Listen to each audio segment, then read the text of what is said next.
लोग कहते हैं कि रोना कमजोरों की निशानी है। मैं नहीं मानता कि रोना कमजोरों की निशानी है। कमजोर तो सिर्फ वो लोग होते हैं जो किसी के सामने जाकर रोते हैं, जो इसलिए रोते हैं कि जो उनकी जिंदगी से चला गया वो वापस आ जाए।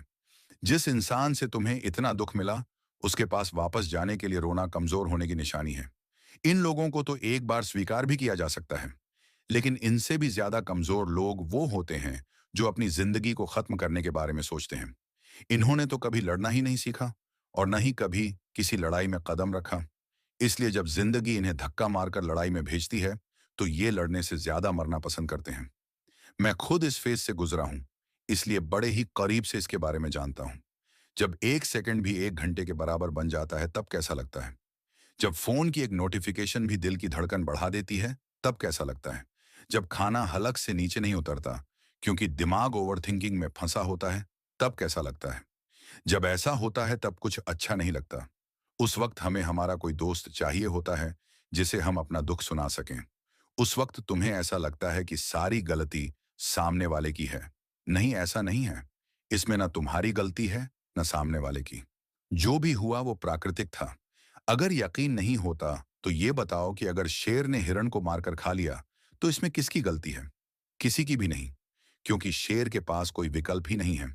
इसी तरह अगर तुम प्रकृति के बहाव में बहते रहोगे, तो तुम्हारे पास भी कोई विकल्प नहीं बचेगा।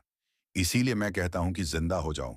गौर से देखो कि तुम कर क्या रहे हो, और जो तुम कर रहे हो, सचमुच में तुम कर रहे हो या कोई और तुमसे करवा रहा है, जो तुम्हारे अंदर बैठा है। और अगर तुम्हें लगता है कि यह प्राकृतिक नहीं है, ये जो भी है तुमने किया है, तो जरा दुनिया घूम कर देखो। जो तुम सोचते हो कि तुमने किया है, वही पूरी दुनिया क्यों कर रही है। जाओ और सुनो। जिस तरह तुम अपने दोस्त को अपनी कहानी सुना रहे हो, जाकर दूसरों की कहानी सुनो। तुम्हें लगेगा जैसे तुम्हारी ही कहानी चल रही है। मरे हुए लोग अपने आप से ऐसे सवाल नहीं पूछते, इसलिए कह रहा हूं कि जिंदा हो जाओ।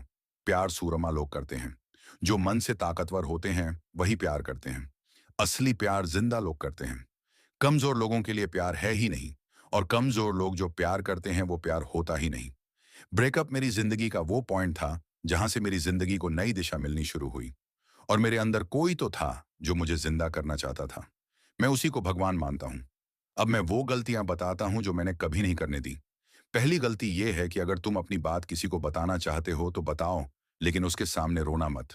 अपनी बातें बताकर मन हल्का करो, क्योंकि उसके सामने रोना तुम्हें कमजोर बनाता है। रोने का एक और तरीका है जो तुम्हें ताकतवर बनाता है। उसके बारे में आगे बात करेंगे। दूसरी गलती है नशे की ओर जाना, क्योंकि नशा तुम्हें थोड़ी देर के लिए अपने आप से लड़ने से बचा लेगा, लेकिन तुम्हें पूरी तरह कमजोर बना देगा और तुम उसके ऊपर निर्भर हो जाओगे। तीसरी गलती है अपनी जिंदगी को खत्म कर लेना। जो लोग ऐसा करते हैं वो अपने आप के साथ अन्याय करते हैं, क्योंकि जब स्थिति तुम्हारे खिलाफ होती है और तुम उससे लड़ते हो, तो तुम वो नहीं रहते जो पहले थे। तुम महानता की ओर बढ़ते हो। लेकिन तुमने महान बनना चुना ही नहीं, तुमने कमजोर बनना चुना। चौथी गलती है बदले की भावना। ऐसा करके तुम दूसरे का तो सही, अपना भी जीवन बर्बाद कर देते हो।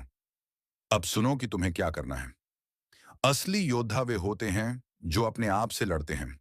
इनकी शुरुआत कमजोरी से होती है, लेकिन ये खुद